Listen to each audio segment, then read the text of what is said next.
Hello दोस्तों, हम सभी जानते हैं कि व्यक्ति का मन बहुत चंचल होता है।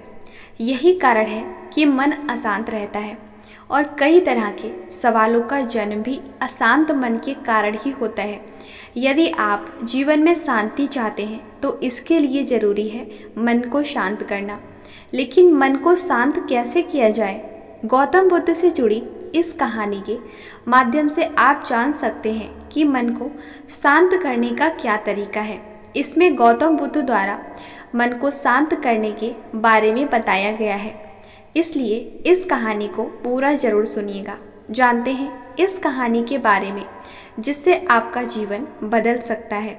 दोस्तों, एक बार एक लड़का गौतम बुद्ध के पास जाकर कहता है, मेरे जीवन में बहुत अशांति है, कृपा करके आप मेरा मार्गदर्शन कीजिए जिससे कि मैं इस अशांति से छुटकारा पा सकूं। गौतम बुद्ध लड़के से जीवन की अशांति का कारण पूछते हैं। लड़का उत्तर देता है, अत्यधिक विचारों के कारण मेरे भीतर बहुत सारे विचार आते हैं जिससे मेरा मन अशांत रहता है। बुद्ध मुस्कुराते हुए कहते हैं, ऊपर आकाश की ओर देखो और बताओ कि तुम्हें सूर्य दिख रहा है। लड़का ऊपर देखता है और कहता है, धूप दिख रही है।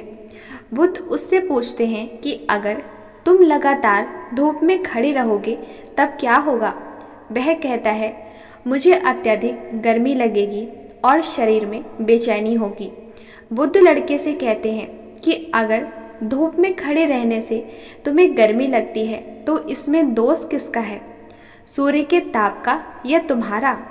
लड़का कुछ सोचने के बाद कहता है, इसका जवाब आप ही बताइए। बुद्ध कहते हैं, सूर्य का काम है ताप देना और ताप का काम है गर्मी लगना। ऐसे में तो दोष तुम्हारा ही है कि तुम धूप में जाकर खड़े हुए हो जिससे कि तुम्हें गर्मी लगी। तुम्हें अगर शीतलता चाहिए तो तुम्हें छांव में रहना होगा। ठीक इसी तरह चंचल मन का भी स्वभाव होता है, विचारों और भावनाओं को जागृत करना। विचार क्षण भर के लिए होते हैं, लेकिन विचार से पैदा हुई भावनाएं देर तक टिकी रहती हैं। लेकिन ये निर्णय तुम्हें लेना है कि तुम्हें विचार और भावनाओं के साथ चलना है या अलग दिशा बनानी है।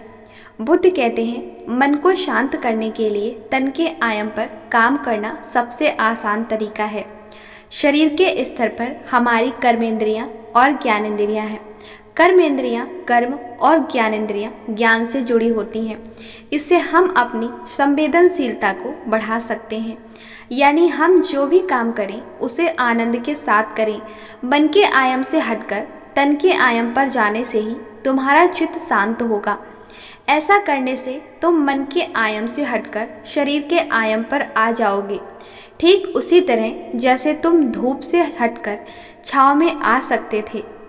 मन के आयाम से हटने पर तुम्हारी जागरूकता तन पर आ जाएगी। जब तुम तन के आयाम पर काम करोगे तब तुम्हारा चित्त शांत होगा।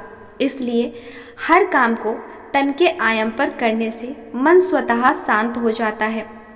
लड़का बुद्ध से कहता है, अपने भीतर के सुर को कैसे सुने? बुद्ध कहते हैं, किसी शांत स्थान पर रहकर जहाँ शांति हो तब अपनी आंखें बंद करो और मन के भीतर चल रहे शोर से हटकर भीतर के सुर को सुनने की कोशिश करो। सुर निरंतर चलता रहता है, लेकिन बाहर के शोर के कारण तुम अपने मन के भीतर चल रहे सुर को नहीं सुन पाते हो। जब तुम अपने दोनों कानों को अपने हाथों से बंद कर दोगे तभी मन के सुर को सुन पाओगे। इस तरह तुम मन की अशांति से दूर हो जाओगे और तुम्हारा मन शांत हो जाएगा। तो उम्मीद है दोस्तों, आप इस कहानी के माध्यम से समझ पाए होंगे कि हम अपने मन को कैसे शांत कर सकते हैं। दोस्तों, वीडियो पसंद आया हो तो वीडियो को लाइक शेयर ज़रूर कर दीजिएगा। इस वीडियो पर आपके जो भी विचार हैं हमें कमेंट बॉक्स में ज़रूर बताइए। वीडियो को यहाँ तक देख ही लिया है तो चैनल को सब्सक्राइब भी कर लीजिए। धन्यवाद।